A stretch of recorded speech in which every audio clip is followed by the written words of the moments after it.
When I was 10 years old, my brother, in his infinite wisdom, called me up to his room to come and play a game with him. The game was Resident Evil 2 for the PS1, and I didn't sleep for 4 weeks after it.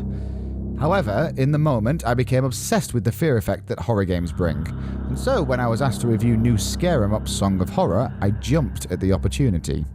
What followed was one of the most jumpy, tense, and generally uncomfortable experiences I've ever had playing a game.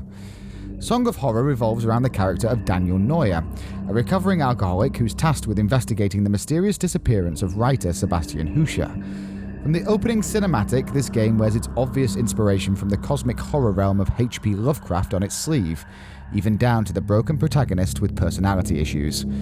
The game is split into 5 episodic locations, each as creepy as the last, and there are standard horror settings here, with abandoned hospitals and empty mansions setting the backdrop of truly unsettling locations. Indeed, Episode 1's location of an empty and creaky mansion immediately reminded me of the original Resident Evil, where every turn around a corner filled me with more and more dread. The cast of investigators is rounded out nicely with various personalities you'd expect to find in Lovecraft's work, from retired police officers to rebellious 20-something girls. But the kicker here is, if you make a mistake and get one of your squad killed, they are gone. No second chances, no resurrection. Losing characters you care about does suck, I'm not going to lie, but making every decision and fight against the darkness that much more tense. There is an option to turn off permadeath in the settings, but you'd be doing the experience a disservice if you decide to do that, in my opinion. On the subject of battles against the darkness, the cosmic horror entity in this game is known as the Presence, and constantly shows up to make your character's life more difficult.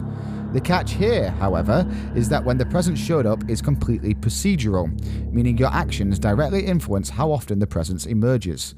Run too much? Get ready for some jump scares. Dwell too long somewhere?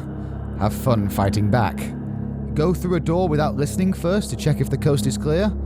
Your gruesome death awaits.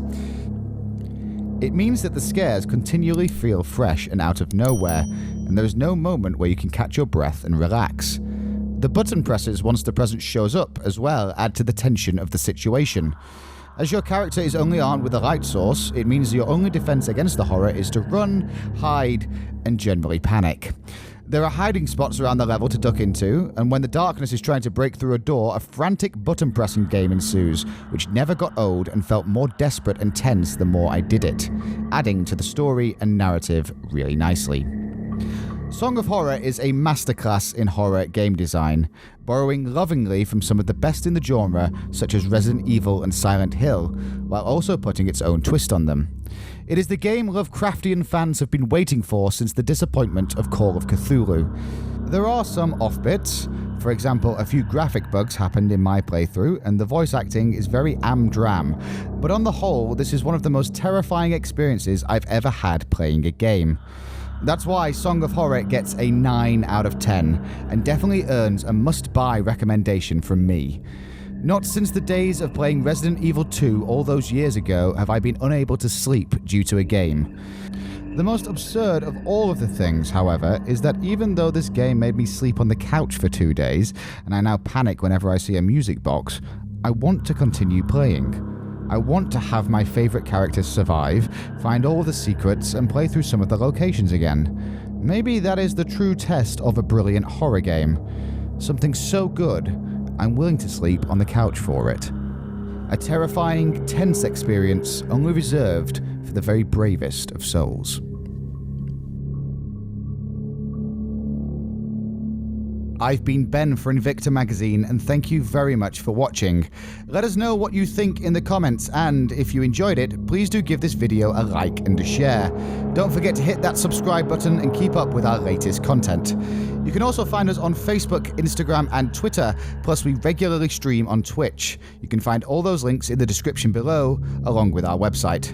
See you next time. Goodbye for now.